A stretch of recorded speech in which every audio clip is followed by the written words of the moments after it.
Yang lain tercengang. Siapa yang berani main-main dengan Raja Abadi seperti ini? Jangan berkelahi, aku akan mengundangmu makan semangkuk besar daging dan minum semangkuk besar anggur sebentar lagi. Si Hao tertawa. Dulu, kelinci ini selalu berteriak tentang bagaimana ia tidak makan daging. Tetapi setiap kali, ia selalu makan makanan lezat yang dipanggang si Hao dalam jumlah banyak. Setiap kali, ia juga akan mabuk berat dan menjadi gila. Sayangnya, Cao Yusheng sudah tidak ada di sini lagi. Kelinci giok bulan tiba-tiba menangis. Karena dulu seringkali mereka bertiga yang makan dan minum bersama. Saya yakin dia masih di sini. Saya akan membawanya ke Immortal Domain, kata si Hao. Dulu, Burial Earth benar-benar meledak, ini di luar dugaannya. Siapa yang berani membantai Burial Region? Saat itu, ada labu kuning berkilau yang turun dari atas, melepaskan cahaya kekacauan purba, menghancurkan wilayah pemakaman.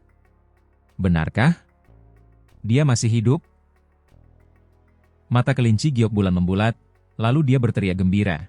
Bagus, temukan dia dan bawa dia ke alam abadi. Raja 10 Mahkota datang, Dewa Abadi yang diasingkan datang, Sutuo Agung datang. Pertemuan kembali membuat mereka semua takjub tak berujung. Mereka dulunya berjuang melawan satu sama lain, berjuang untuk menjadi yang pertama di generasi mereka. Namun, setelah 500.000 tahun, perbedaan di antara mereka semakin besar. Baguslah kalau kau masih hidup. Saat itu, ketika kami mendengar berita itu, kami sungguh sedih, merasa kasihan padamu, kata Putri Aoyu. Dengan kelinci giok bulan yang berbicara terlebih dahulu, semua orang juga menjadi rileks, tidak lagi menahan diri. Semuanya berangsur-angsur menjadi rileks. Si Hao memerintahkan orang-orang istana kekaisarannya untuk menyiapkan pesta, memanggil teman-teman lamanya. Ini adalah pertemuan yang sangat meriah. Pemilik kereta perang 5 roh Qi Hong, Tuo Guyulong, satu-satunya burung phoenix keluarga Wei yang masih hidup, Raja Langit Kecil. Sekelompok besar teman lama datang, termasuk Si Yi. Yang membuat Si Hao mengerutkan kening adalah dia tidak melihat Qin Hao. Sementara itu, tidak ada yang tahu kemana dia pergi. Hidup atau matinya pun tidak diketahui. Kakek. Si Zongtian datang, membawa Amen bersamanya. Sebenarnya, Si Hao sudah mengirim seseorang untuk mengundangnya sejak lama, bahkan bersiap untuk pindah sendiri. Hanya karena beberapa teman lama ada di sini, tidak baik untuk segera pergi. Sekarang, kakeknya sendiri yang menyerbu. Sang kakek dan cucu berpelukan penuh tawa, mata mereka berkaca-kaca. Amen juga tersenyum, membantu mereka menyeka air mata di sudut mata mereka. Dia juga menangis. Tahun-tahun ini sungguh tidak mudah. Banyak orang datang dan menyampaikan salam kepada si Zongtian. Untunglah kau masih hidup, kata Chang Gongyan sambil mendesah. Ia muncul, menyentuh cangkir dengan Si Hao. Keduanya berpelukan, keduanya merasakan penyesalan yang tak berujung selama bertahun-tahun ini. Semut bertanduk surgawi, Muking, batu penyerang ilahi dan yang lainnya tentu saja tidak memperlakukannya seperti orang luar, membantu Si Hao menerima dan mengurus berbagai tamu. Si Hao menatap mereka. Semut bertanduk surgawi menjadi abadi sejati. Raja 10 Mahkota juga menyukai ini. Dia mulai merenung sendiri. Yang paling kuat dari mereka hanyalah abadi sejati. Apakah ada yang bisa menjadi Raja Abadi? Bahkan jika ada, yang lain mungkin tetap tidak memberi mereka waktu. Situasi di laut alam terlalu rumit, beberapa raksasa bisa saja datang kapan saja. Kenyataannya, selama 500.000 tahun ini, banyak badai besar melanda Immortal Domain. Kita harus membuat beberapa ahli menyerah terlebih dahulu, pikir Si Hao dalam hati. Di Istana Kekaisaran, manusia emas abadi 7 warna telah lama pergi, para hantu abadi juga memasuki domain abadi kemudian. Mereka bahkan ingin memberontak dan berurusan dengan orang-orang Istana Kekaisaran. Sekarang, hanya tinggal 1 dari 3 roh kepahlawanan yang tersisa, masih hidup, masih di domain Dao Abadi. Si Hao teringat kembali pada perbatasan terpencil dari 3.000 provinsi, naga yang bernama Nomor 2 di bawah langit. Ada juga seorang Taois emas yang menunggangi banteng emas abadi. Apakah dia bisa mengundang kedua ahli hebat ini? Si Hao berpikir dalam hati. Ini adalah wilayah yang diperintah Raja Pan. Si Hao langsung mengirimkan suara, bertanya kepada Raja Pan. Alasan dia terburu-buru adalah karena dia merasa kekuatan Istana Kekaisaran terlalu lemah, dia harus segera mengumpulkan para ahli untuk mengawasinya. Kedua makhluk itu memang sangat kuat saat itu, yang satu berani melawan naga sejati, dan yang satunya lagi adalah roh emas abadi sejati, menjadi raja, kokoh dan tidak dapat binasa, tidak mungkin dilukai, kata Raja Pan sambil mendesah kagum. Akan tetapi, nadanya berubah, suaranya penuh penyesalan, memberitahu Si Hao bahwa roh primordial kedua individu itu mengalami masalah besar, dan hampir punah. Penguasa wilayah terlarang, tengkorak kristal, tulang lengan emas, dan monster tua lainnya juga mendesah, merasa kasihan. Kalau tidak, kekuatan kedua makhluk itu tidak akan ada bandingannya. Kalau saja mereka masih dalam kondisi baik, mereka tidak akan berada di tempat seperti sekarang. Kecuali jika Anda dapat memurnikan tungku obat hebat yang mungkin dapat membalikan takdir. Namun, obat ini hampir mustahil untuk disempurnakan, yang dibutuhkannya terlalu mengejutkan. Pan King berkata sambil mendesah. Bahan-bahannya sungguh mengejutkan, obat-obatan abadi yang dibutuhkan setidaknya berjumlah 6 batang. Obat itu juga membutuhkan obat ajaib yang hampir mustahil ditemukan, obat 3 kehidupan. Sungguh menakjubkan. Sebatang obat umur panjang sudah cukup bagi seseorang untuk mencapai keabadian, namun obat hebat ini membutuhkan setidaknya 6 batang. Adapun obat-obatan untuk memperpanjang umur, Immortal Domain memilikinya. Jika harganya cukup mahal, obat-obatan itu bisa dikumpulkan. Namun, jenis obat ajaib itu obat 3 kehidupan, sulit untuk dikatakan. Itu karena obat itu sangat langka dan juga terlalu berharga. Jenis obat itu diproduksi di Burial Earth. Dari dulu hingga sekarang, hanya 1 atau 2 batang yang muncul, semuanya adalah benda legendaris. Terlebih lagi, jenis obat ini memiliki daya tarik yang mematikan bagi para ksatria mayat hidup. Itu karena obat ini akan membantu mereka berevolusi menjadi raja pemakaman. Itulah sebabnya jika mereka ingin menyingkirkan mereka dari bumi pemakaman, itu pasti akan lebih sulit daripada naik ke surga. Si Hao menunjukkan ekspresi aneh. Dia memutuskan bahwa dia harus melakukan perjalanan kembali ke 9 surga 10 bumi. Pada saat ini, King Yi datang. Ketika mereka bertemu lagi, ada terlalu banyak kata yang ingin dia katakan. Dia memiliki terlalu banyak penyesalan sebelumnya, merasakan kesedihan selama bertahun-tahun. Sekarang, mereka akhirnya bertemu lagi. Dia tidak ingin pergi lagi, dia ingin tinggal di sini selamanya.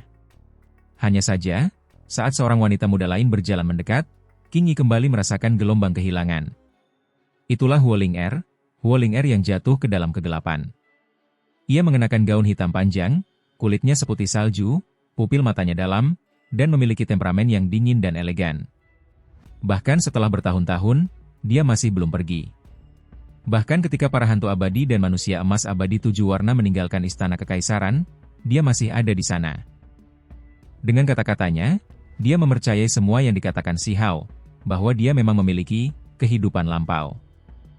Dulu, saat Si Hao terbunuh, dia benar-benar meneteskan air mata, tidak dapat menahan diri. Dia merasakan kesedihan yang mendalam, air mata terus mengalir di wajahnya. Sejak hari itu, dia memutuskan untuk tetap tinggal. Setelah sekian tahun, dia selalu menyendiri di istana kekaisaran, tidak pernah keluar. Si Hao merasakan emosi yang kuat bergejolak dalam dirinya. Itu karena yang ingin dia lakukan sekarang adalah membuat istana kekaisaran berkembang pesat. Dia merasakan betapa mendesaknya waktu, bahwa pertempuran besar yang menentukan akan tiba cepat atau lambat. Ia sendiri tidak merasa takut, tetapi ia khawatir dengan teman-teman lamanya. Jika ia tidak merawat mereka dengan baik, mungkin tidak akan ada satupun yang masih hidup.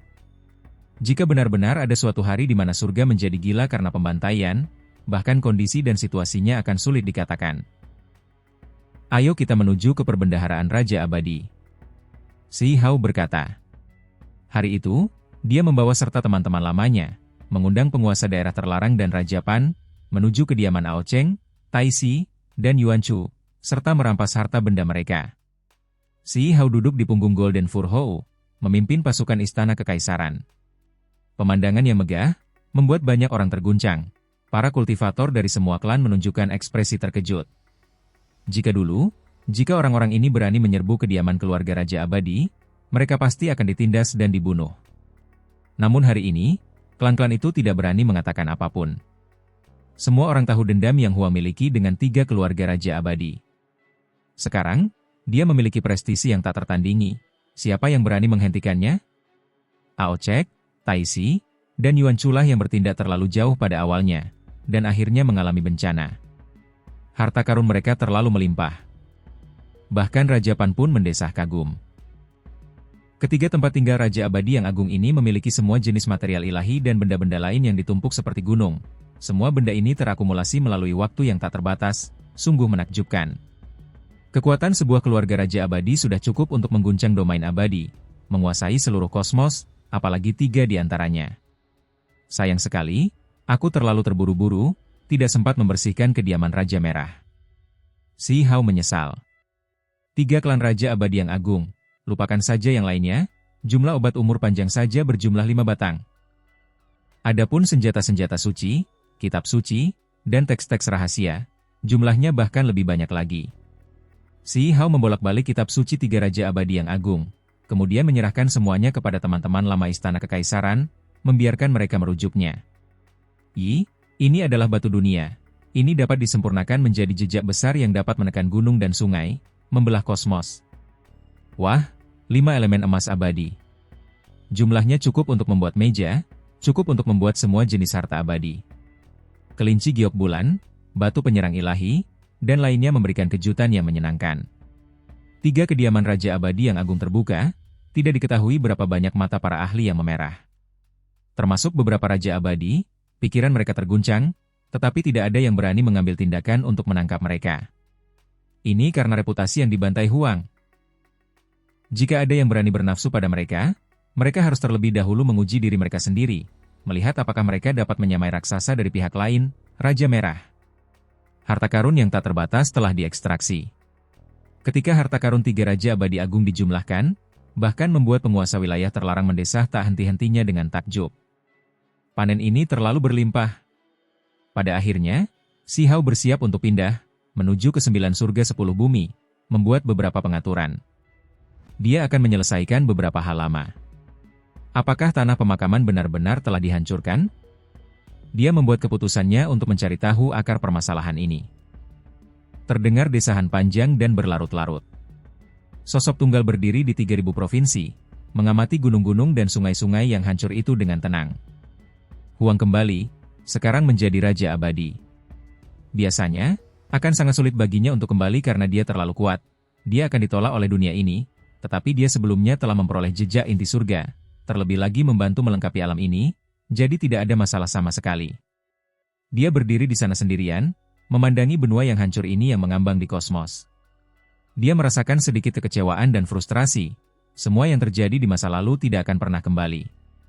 Dahulu, ada banyak makhluk di benua besar ini, tetapi sekarang, tempat itu dingin dan suram. Klan yang selamat semuanya melarikan diri ke bintang yang berbeda, menjauh dari tempat ini. Banyak orang kuno yang tulangnya dikubur di sini. Wajah-wajah masa lalu, suara-suara dan senyum-senyum itu, semuanya terkenang dalam desahan panjang ini. Berapa banyak dari mereka yang bergabung dalam perjuangan 3.000 provinsi dan memasuki Immortal Ancient Remains yang masih hidup? Selain mereka yang memasuki Immortal Domain, yang lainnya semuanya binasa. Saat dia memikirkan semua hal lama itu, teman dan musuh, dia menyadari bahwa pada akhirnya, tidak banyak yang tersisa. Anak ilahi yang jatuh, anak ilahi yang gelap, sang cucu muda dari Istana Abadi, mereka semua sebelumnya adalah orang-orang yang cemerlang dan cemerlang, namun mereka semua dibunuh olehnya secara langsung. Sekarang, Si Hao tidak merasakan sedikitpun kebencian terhadap musuh-musuh itu, sebaliknya berharap mereka masih hidup, melihat 3.000 provinsi yang compang-camping ini. Dia terdiam. Zhengu, orang yang menghunus tombak Dewa Darah Beku, bakat luar biasa yang kuat, Teng Yi, jenius klan tanaman rambat emas api yang menghunus jejak vas berharga yang menyerang semua musuh di dunia. Orang-orang ini semua binasa pada akhirnya.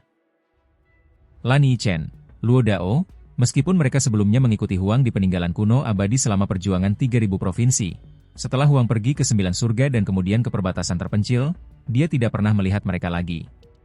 Waktunya kejam, mereka pun pergi. Ada banyak teman lama, banyak kejayaan dan kecemerlangan, banyak kekacauan masa lalu yang terkubur. Era hebat telah lama berlalu. Di mata Si Hao, waktu terus berputar, tahun demi tahun berganti. Ia melihat kejadian-kejadian di masa lalu berubah satu demi satu, suasana hatinya pun menjadi rumit. Ada sedikit kepahitan, ada kegembiraan, dan ada juga kesuraman. Hidup itu penuh dengan berbagai macam selera. 500.000 tahun yang lalu, ada banyak orang jenius yang menjelajahi bumi yang luas ini. Namun sekarang, mereka semua kembali menjadi debu, kembali ke bumi. Dia mengangkat kepalanya, melihat ke arah benua-benua yang lebih jauh. Bahkan 9 surga pun rusak. Keluarga-keluarga yang hidup lama di masa lalu yang dikenal hidup berdampingan dengan dunia pada akhirnya semuanya juga punah. Sekarang, tidak ada satupun yang tersisa. Mereka semua telah musnah. Selain mereka yang berada di Immortal Domain, yang tertinggal semuanya terhapus. Jejak dari era yang hebat terhapus begitu saja. Ketika dia melihat ke arah Desolate Border lagi, Imperial Pass sudah lama menghilang, semuanya telah rata dengan tanah. Yang ada hanya reruntuhan tembok dan puing-puing, sisa-sisa bintang di mana-mana. Tempat ini benar-benar menjadi reruntuhan. Si Hao pergi, langsung menuju ke 8 wilayah alam bawah. Tempat ini juga rusak parah, negara batu tidak ada lagi, negara api juga musnah. Hanya tersisa kurang dari 1/10 populasi asli, terlalu suram. Daerah terpencil, tempat ini telah memberikan Si Hao terlalu banyak kenangan. Ia lahir di alam ini. Ketika ia kembali, gunung-gunung dan lembah-lembah telah berubah. Setelah 500.000 tahun, sungai-sungai besar mengubah rute, batu-batu raksasa runtuh, semuanya berubah. Dia berjalan pelan-pelan sendirian, menjelajahi tempat ini dengan tenang. Tanpa disadari, dia tiba di depan reruntuhan paviliun penyembuhan surga. Kakek hantu, roh pelindung labu, dia masih mengingat semuanya seperti baru kemarin. Si Hao berdiri di atas sisa-sisa itu untuk waktu yang lama, tidak bergerak sama sekali. Ia memikirkan semua hal yang terjadi di paviliun penyembuhan surga, hatinya dipenuhi dengan kehangatan dan penyesalan. Di mana teman-teman lama itu? Dengan palu di tangan, semua yang ada di bawah langit adalah milikku. Kata-kata lucu dari masa lalu itu sepertinya masih terngiang di telinganya. Dia teringat pada pemuda jenius berjubah perak Xiao Tian, yang sebelumnya pernah dihancurkan tanduknya yang menonjol. Dia teringat pada Xiao Youyu, wanita berpakaian putih dan mengharukan itu. Sungguh sangat disayangkan, paviliun perbaikan surga telah menjadi bagian dari sejarah, ditakdirkan untuk tidak pernah muncul lagi di dunia ini. Orang-orang ini, hal-hal ini, semuanya menjadi jejak yang sulit dihapus dalam hidupnya. Mereka tidak ada lagi di sini, lenyap seiring berjalannya waktu. Kemudian, Si Hao menuju ke tempat lain. Ia mengunjungi makam saudara angkatnya, singa berkepala 9, serta makam gagak api dan luan berwarna 5. Hanya saja, seiring berubahnya gunung dan sungai, kuburan kuno itu tak ada lagi. Di masa lalu, ia menunggangi singa berkepala 9, menerobos pegunungan 100 hancur. Kemudian, ia dan singa itu dengan paksa menjadi saudara angkat. Usiaku kini sudah tua, panjang umur dan tak berujung, tetapi mengapa aku selalu memikirkan masa lalu? Orang-orang itu sudah meninggal bertahun-tahun yang lalu, tetapi mereka semua masih tampak ada di depan mataku. Si Hao merasakan kehilangan, penyesalan di dalam hatinya. Dia sedikit khawatir, kenangan ini bahkan menggugah emosi Raja Abadi. Karena dia tahu bahwa setelah ini, dia tidak akan kembali untuk waktu yang lama. Ketika dia kembali lagi, era hebat apa yang akan terjadi? Apakah daerah terpencil ini masih akan ada? Sementara itu, namanya, tepat seperti nama daerah ini Huang. Huang hendak pergi. Dia tidak tahu kapan dia akan kembali lagi. Kali ini, Si Hao menunggangi Golden Fur Hou, menggunakan seorang raja sebagai tunggangannya, bergegas kembali ke 3000 provinsi. Mereka menuju ke Valen Immortal Ridge. Lokasinya berada di sebuah bintang, tepatnya di kediaman Golden Fur Hou. Ketika Golden Fur Hou melihat tempat ini, ekspresinya menjadi rumit. Ia juga datang untuk mengucapkan selamat tinggal, karena setelah ini, ia akan mengikuti Si Hao ke kejauhan, tidak diketahui berapa tahun lagi sebelum ia akan kembali. Mereka kemudian pergi, langsung tiba di Desolate Border. Tanah kuno di masa lalu itu mengalir dengan cahaya yang kacau, retakan kekosongan yang besar memanjang keluar. Itu karena tempat ini adalah perbatasan bersama dari dunia yang berbeda. Si Hao menunggangi Golden Fur Hou, tiba di hutan binatang surgawi di luar perbatasan Desolate. Tempat ini masih misterius, berbatasan dengan wilayah asing, medannya istimewa. Ada juga formasi besar yang menyegel tempat ini tidak pernah berubah. Yang paling penting adalah bahwa ruang antara alam asing dan 9 surga dilindungi oleh formasi besar, membuat tempat ini selalu tetap sunyi dan damai. Terletak di kedalaman terdalam hutan Heavenly Beach terdapat sebuah kolam. Kata, reinkarnasi, tertulis pada prasasti di dekatnya. Sementara itu, Nomor 2 di bawah langit ada di sini, terikat rantai, kepalanya ditusuk tombak perang berkarat, menundukkannya. Ini juga luka yang fatal. Si Hao tiba untuk menemui nomor 2 di bawah langit. Sosoknya besar sekali, di belakangnya ada sepasang sayap. Kalau tidak diperhatikan dengan saksama, ia akan tampak seperti terenggiling besar. Sisiknya tebal, seluruh tubuhnya seputih salju. Namun, kepalanya seperti kepala naga. Ini adalah nomor 2 di bawah langit. Saat itu, ia bersaing dengan garis keturunan naga sejati, bertarung sampai sulit untuk mengatakan siapa yang akan menang. Pada akhirnya, semuanya diputuskan dengan setengah langkah. Ini juga merupakan jenis naga yang sebelumnya berjuang untuk mendapatkan nama naga sejati. Meskipun kalah, reputasinya tetap tidak ternoda. Bagaimanapun, ia hanya setengah jurus lebih lemah dari naga sejati dalam pertempuran yang menggemparkan dunia. Kemudian, fase terakhir Immortal Ancient terjadi. Ia berpartisipasi dalam pertempuran besar yang menentukan, bertempur melawan raja-raja dari wilayah asing, akhirnya terluka parah, dan tewas di sini. Ketika Si Hao datang ke sini, dia langsung memutuskan rantai yang melilit tubuhnya. Metode Dao-nya sekarang tak tertandingi, kekuatannya luar biasa hebat. Dia bisa dianggap sebagai raksasa di antara raja-raja abadi. Rantai yang mengikat nomor 2 di bawah langit telah putus, tak mampu lagi mengikatnya. Pada saat ini, nomor 2 di bawah langit tiba-tiba membuka matanya, melepaskan raungan besar yang menggetarkan dunia. Jika ada orang lain di sini, mereka pasti akan meledak karena raungan ini, mati dengan menyedihkan. Namun, Si Hao tetap diam, menatapnya dengan tenang, merasakan kegilaan di kepala naga ini. Kesadarannya keruh. Dia tahu di mana letak masalahnya. Roh primordial nomor 2 di bawah langit rusak parah, sulit dikatakan apakah bisa pulih. Segera setelah itu, Si Hao mengambil tindakan, membentuk jejak, dan mengeluarkan tombak perang berkarat itu, membuat nomor 2 di bawah langit melotot marah, meraung tanpa henti. Namun, hal itu tertahan, Si Hao menekannya di sana. Ia masih hidup dan memiliki kekuatan magis yang melonjak, akan ada teknik berharga yang meletus. Ini adalah jenis naluri. Dibandingkan dengan keadaan puncaknya sebelumnya, ia masih jauh. Ketika Si Hao memeriksanya dengan saksama, ia menemukan bahwa roh primordial utamanya telah menghilang, kini hanya ada jejak jiwa yang hancur yang tertinggal. Mampu membiarkan dagingnya tetap hidup bukanlah hal yang mudah. Kondisinya yang lemah saat ini menyelamatkan Si Hao dari kesulitan. Si Hao menekannya, melemparkannya ke dalam kolam itu begitu saja. Di dalam kolam itu juga terdapat jiwa Raja Merah dan yang lainnya, ditekan bersama. Kemudian, dia menuju ke pegunungan pengobatan ilahi. Tempat ini juga disegel oleh formasi besar. Namun, dia sekarang adalah Raja Raksasa Abadi, berapa banyak orang yang bisa menghentikan langkahnya? Ketika dia bergerak melalui alam ini, Jalan Agung tidak akan melahapnya sebagai balasan, dunia tidak akan menolaknya. Sementara itu, formasi juga tidak dapat melakukan apapun padanya, itulah sebabnya di tempat ini, dia bebas dan tidak terpengaruh. Si Hao melihat banteng emas itu lagi. Itu adalah makhluk yang terbuat dari emas abadi ekliptik. Namun, banteng ini agak aneh. Roh primordialnya awalnya mati, tetapi kesadaran yang dihasilkan dari era besar terakhir muncul kembali. Yang paling penting adalah ia menarik kereta, ia punya tuan.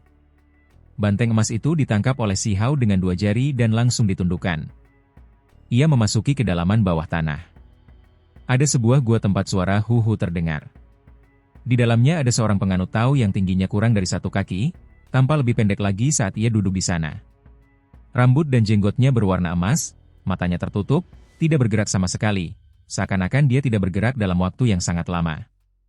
Si Hao menatap orang ini. Taois ini terlalu kuat, tubuhnya adalah emas abadi ekliptika, tubuh yang mengerikan. Raja abadi biasa tidak bisa melakukan apapun padanya. Kali ini, Si Hao mengacungkan telapak tangannya, jubahnya bergerak, kekuatan ilahi melonjak. Daois emas itu pun terdiam. Kenyataannya, dia sama sekali tidak membalas, jadi Si Hao meningkatkan kekuatannya hingga ke puncak tanpa hasil apapun. Itu karena roh primordial sang penganut Tao emas sudah tidak ada lagi.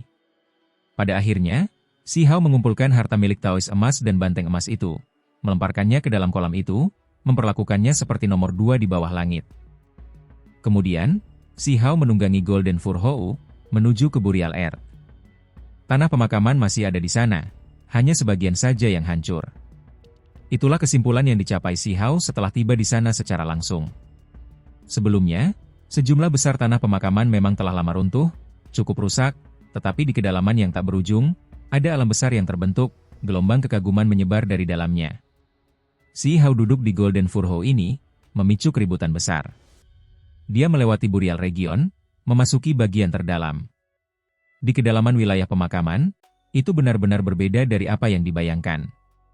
Meskipun ada makam kuno yang padat di sana, itu tidak aneh, itu bahkan lebih menguntungkan daripada ritual Dao Raja Abadi.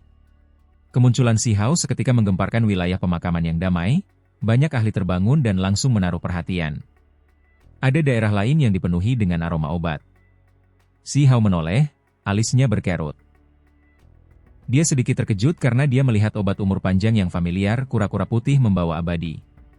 Daerah itu dipenuhi warna-warna cemerlang. Di depan sebuah makam besar, tumbuh berbagai jenis tanaman. Semuanya adalah tanaman obat langka. Selain itu, di depan tanaman-tanaman itu, ada seekor burung phoenix, semua bulunya hampir rontok, mengawasi gerbang, menjaga makam besar itu. Tempat ini tidak gelap, sebaliknya sangat suci dan penuh keberuntungan. Siapa yang menerobos masuk ke dalam bumi pemakamanku? Seorang makhluk misterius dan kuat berbicara. Itu dia, Huang. Tepat pada saat ini, suara lain terdengar. Si Hao kini merasa tenang. Raja pemakaman yang sebelumnya memberinya tempat berteduh dan menguburnya di bumi pemakaman masih ada di sana, belum mati. Itu karena suara kedua datang dari makhluk itu. Apa, Huang? Di mana dia? Suara Sanzang dan Shenming terdengar. Mereka juga masih di sini, mereka belum mati. Si Hao tidak hanya memasuki Burial Earth untuk mencari Cao Yusheng, ada juga banyak pertanyaan yang ingin ditanyakannya. Kami mengundang Raja Abadi ke dalam. Ucap seorang Raja pemakaman. Mereka segera merasakan teror Si Hao, menentukan kekuatannya.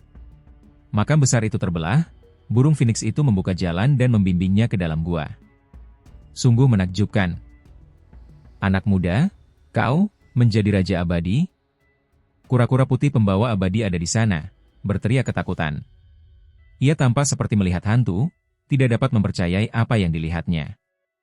Di masa lalu, ia pernah melihat Si Hao sebelumnya, kedua belah pihak berinteraksi. Siapa yang mengira bahwa setelah hanya 500.000 tahun, anak muda masa lalu sudah memiliki prestasi yang mengerikan? Si Hao memasuki dunia bawah tanah, berjalan maju dan menyapa Raja pemakaman. Terima kasih banyak kepada Burial Kings karena telah menyelamatkan hidupku sebelumnya. Ucapnya sangat tulus. Pada saat yang sama, ia menyampaikan terima kasih kepada Sanzang dan Shenming. Sahabat Dao tidak perlu bersikap seperti ini. Dulu, aku tidak bisa berbuat banyak, hanya bisa menguburmu. Kata Raja pemakaman ini. Kau tidak berubah menjadi seorang satria mayat hidup, malah benar-benar hidup? Sanzang merasa khawatir. Ia langsung merasakan ada yang aneh. Si Hao bukanlah seorang satria mayat hidup emas, ia masih mengingat kejadian-kejadian di masa lalu. Mereka agak tertutup dari dunia luar, selalu tidur, jadi mereka tidak tahu sama sekali tentang urusan pihak lain atau domain abadi. Beruntungnya aku tidak binasa, kata Si Hao. Ada dua raja pemakaman di sini, salah satunya terluka parah, tepatnya orang yang ingin membantu Si Hao menjadi ksatria mayat hidup saat itu. Dia menghela napas pelan dan berkata, dulu, bumi pemakamanku diserang oleh raksasa laut alam yang tak tertandingi, aku hampir mati. Bumi Daoku hancur berkeping-keping, berubah menjadi banyak benua yang melayang ke kosmos. Bahkan dia sendiri terluka parah, bagaimana mungkin dia punya waktu untuk memikirkan hal-hal lain? Itulah sebabnya, saat itu, dia tidak mencari Si Hao, sebaliknya, dia akhirnya diselamatkan oleh raja pemakaman lainnya. Apakah Cao Yusheng masih di sini? Si Hao bertanya. Benar, kata Shenming kepadanya. Cao Yusheng dan anjing kecil itu kini tengah berubah menjadi ksatria mayat hidup, yang sedang tertidur.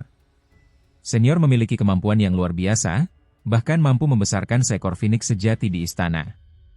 Si Hao mendesah kagum. Dia telah lama mendengar bahwa ada makhluk tak tertandingi yang membesarkan phoenix sejati di Burial Region, memperlakukannya seperti hewan peliharaan keluarga. Sahabat Dao salah paham, orang itu tidak dibesarkan olehku, melainkan oleh ahli terkuat dari garis keturunan raja pemakamanku. Mungkin selalu ada rumor di dunia tentang hal itu. Anak muda, kau menjadi raja abadi? Kura-kura putih pembawa abadi ada di sana, berteriak ketakutan. Ia tampak seperti melihat hantu, tidak dapat mempercayai apa yang dilihatnya. Di masa lalu, ia pernah melihat Si Hao sebelumnya. Kedua belah pihak berinteraksi. Siapa yang mengira bahwa setelah hanya 500.000 tahun, anak muda masa lalu sudah memiliki prestasi yang mengerikan? Si Hao memasuki dunia bawah tanah, berjalan maju dan menyapa Raja Pemakaman. Terima kasih banyak kepada Burial Kings karena telah menyelamatkan hidupku sebelumnya. Ucapnya sangat tulus. Pada saat yang sama, ia menyampaikan terima kasih kepada Sanzang dan Shenming. Sahabat Dao tidak perlu bersikap seperti ini.